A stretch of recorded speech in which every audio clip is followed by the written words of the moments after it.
Hey guys, here we go. This is Ronnie with Tommy here for another team meeting. The first show we talked about relationships, and today is going to be a little script change. We are talking about the willful ignorance, often, so often, sadly often, found in the public. Tommy had an experience, and he is dying to share that, and, it's something that I've experienced. And it's weird watching him having to experience this because I go through this daily. So you sometimes you meet people and you find yourself at a loss of words in describing what you just heard them say. It's like you just can't believe that it's real. So Tommy, kind of, without giving away too much intimate information, what happened today? Yeah, I'll be glad to lay it out for you. Really what it is, you encounter this with people. I mean, and it depends upon your subject. Some people know engineering, some people know, timber, whatever it may be, and you encounter people and they don't know anything about it or they try to know something about it. For me, it's politics and government. I'm fairly well informed, and so years ago I just gave up thinking that okay, everybody I meet is going to know a good bit about it.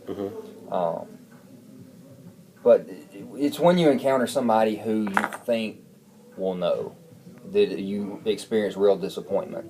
You think okay, well they should know or they will know, or you hold that person to a high standard and then it turns out because they've shown some sort of intelligence, capacity of knowing, of abstract thought. Maybe this person is well-rounded, and then and then nothing. You find out that the view that they hold is entirely too narrow to be placed in a voting booth. I mean, there's no other way to put it. But it's that ignorance. It's out there, man, and it's they get so focused on just one item of government that they say, okay, what's the president's fault? This is the president's fault. Everything, they just focus in on the president and think like that's just where everything's at, and it's not. It's so much more than that. So did the conversation, did the person sound like they actually really believe this, or were they just regurgitating some sort of political propaganda? I could definitely tell that they were sold hook, line, and sinker on propaganda. That they believed the person that was telling them this stuff. They gave them, I guess you would say, some weight, or they felt like the person that was talking had some weight. But fortunately, once I gave them some history and some truth and some things that they recognized, because we all recognize truth when you hear it. And once the person some people run from it. But all right, so listen. So Tommy called me. He couldn't wait for me to get in and have this conversation with me, because he said the conversation he had today, he had to go way back to the Civil War.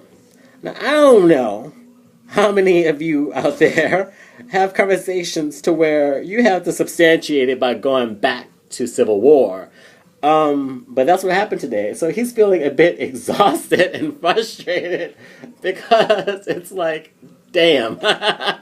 It is, because I cannot do this on a daily basis. I can't. It's too painful. This is why people just say hi and bye, because a real exchange can be exhausting. It can be just so tasking. At the same time, incredibly disappointing, because this person is a voter. Yeah, that's why it's so disappointing and so disheartening, is that oh my God, you have the same amount of power of decision making that I have. You're voting. Why you are procreating. Oh my goodness. Yeah. So why do y'all think that is? Please, definitely give some feedback on this and share some experiences on the willful ignorance that plagues society. Because if you're listening to this, I have to consider you an intellect, because you get it. You get the frustration of talking to someone, and you get excited because you think you're about to have this amazing intellectual exchange, it's like the lights are on, but no one's home. No one's home. You have like a cat scratching at a window. No one's home. And the people who owns the house don't even have the right key. They can't even get in if they want it. So they block themselves out from any enlightenment. But you know what it is? What gets me so disheartened is that they don't even try to dig and get the information. They rely on the next nearest idiot to provide them with answers. And you can't do that. That's something I experience as well. It's something. I'm not a know-it-all. I would like to know it all, but I don't know it all, and I'm okay with that because I'm in this pursuit of knowing as much as I can, and I try to learn from everyone. I think you wear two hats, student and teacher, and I definitely enjoy that role as a student because you get to take in so much. So what baffles me is when I see people who just, like you said, they don't even care to ask why. It's just they're okay with whatever is handed to them and whatever they're told. They don't want to have to deal with it. They don't want to have to deal with, oh shit, that's how it really is. They kind of like being in a bubble almost. But it's like it's like the adage of ignorance is bliss, but it's not really blissful. I can't imagine being happy not knowing. Well, the thing is, they think that they have enough information. They get enough information to where they get pissed off, and then they vent about it, and that's when they reveal themselves. And then when they sober up, it's just not there. There is still no change. There is still. Well, you remember even the guy that we talked about that was running for office in a local election. Yeah. Okay, had on his campaign thing, brochure, vote to save Social Security. This is a state office he's running for, and he's talking about a federal program. And it fucking enraged me. Well, because you have people out there who don't know anything about Social Security. It's one of those things where you just kind of play to your audience, I think, which is sad that people aren't saying, hey, wait a minute. Yeah. Social Security is federal, not state. But you remember something I told you before was that it's almost, well, no, it is. It's easier to convince these people of a lie than it is to convince them of the truth. And that scares the shit out of me. They're more open to it. It's more colorful, I think. Yeah. And maybe also because they're used to lying to themselves. So they don't question a lie because they don't want to question themselves. Because, I don't know. It's almost like the self-fulfilled prophecy of this quote of lies. But yeah, I think. Turn off the television, people. I think realists, I think intellects are those who embrace truth. Those who choose stupidity, because I do believe stupidity is a choice. Those who choose stupidity run from truth because they fear of the transformation. But that's the thing. Like, they don't even know that there is a transformation. Ill-informed. Yeah.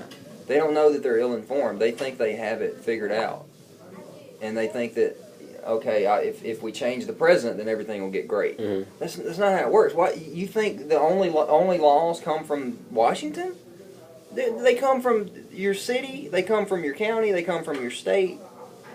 And the feds, they can't even enforce anything without the states accepting it. So he was quite fatigued, to say the least. I still am. He is still so exhausted, and it takes a toll on you. It takes a toll on you, and it becomes depressing because I'm experiencing today what you experience as your students. It's hard because you're looking at your class. It's hard. You want to inspire them. You want to say the right thing that connects with them. And the other day, I was telling a student how important standardized tests are, and if you have attention deficit disorder, how important it is to get treated. And the student replied, and I asked the student, do you understand how important this stuff is? And the student's reply was, we're selling chicken plates. And that was when I piped in and said, well, then they definitely have it. They have the ADHD. But not only do they have it, as I'm right now trying to pull my words. Well, here's the thing. That's how I felt in that moment. Yeah. What's almost happening? Come to a pause, because I remember you talking about your students, and you're trying to teach them poetry, and these motherfuckers can't read. You know, so you have to start all over. No different than me talking to this person about politics. You have to go. You have to go. I had to go way back. You have to go to the basics. To the Civil War. To the very beginning. I had to start from the beginning of where state government was saying, no, we don't want to do that. To explain nowadays how you can still make that separation from a sinking ship to the lifeboat being the state. That's why I totally relate to you having trouble, you know, trying to teach them nouns and stuff, and that they can't put two letters together. Well, the thing is, I think with young teenagers is, I feel hopeful because I think there still is enough time. In 4 years, they can vote. But but for those who are already voting, please don't. You know, go see a movie. But what's fucked up is, okay, I'm 30 years old, but yet I can vote on something impacting people who are 70 and 75. Absolutely. And you've got people who don't go to war who can vote to go to war. You got people who have never led the military, never been in the military, that have access to lead the military. None of it makes sense. Could you imagine if society was broken down in sectors where, if you're 30, you can only vote things that affect you as, you know, as a 30-something. As a senior, you can only vote on things that will affect you as a senior. Then you can actually look after your special interests. Yeah. As someone who I told many people who cannot identify a noun or an adjective should not be able to cast a vote on someone who's lived their life, who's been incredibly successful, who's looking to retire and enjoy their golden years. That shouldn't be allowed. I agree. There should honestly be some sort of test. There should be a standardized test for voting or something. There used to be. You know, there used to be, and it got to be a problem because you're always going to have a certain group in control of those tests that's going to try and cut out other groups. So it would have to be policed like crazy. But I've voluntarily told people there's no way I should be able to decide in a voting format what goes on in a school. I don't have kids. Yeah. I don't have kids. Yeah, I went to school, but school is out for me. Yeah. You know, so I shouldn't have a say-so on any of that But stuff. then, you know, as the whole willful ignorance thing goes, you have parents who also, they've checked out because they feel like the responsibility is up to the teachers, is up to the educators, and if their child's failure is not the parents' failure, it's the educators, it's the system. It's like people are doing their best to dodge responsibility, you know? Well, we talked about it before, getting in the game. And I think anybody that doesn't want to get in the game should shut the fuck up. I mean, I believe that. It's like, you want to complain all you want and say, oh, well, I go vote. Yeah, well, see, any idiot can vote. All you have to do is be 18. Yeah. You know, there's no qualification to voting other than, okay, you're 18 years old. You know? Maybe there should be some sort of regulation to it. But as the sign has fallen, people, that's going to wrap it up for this team's meeting. Till then, you know, think about it. Think about it. Read a book. Time The library is open to everybody, people. It's free. It's free. All right. Thanks for tuning in. Till next time. Ready? Break.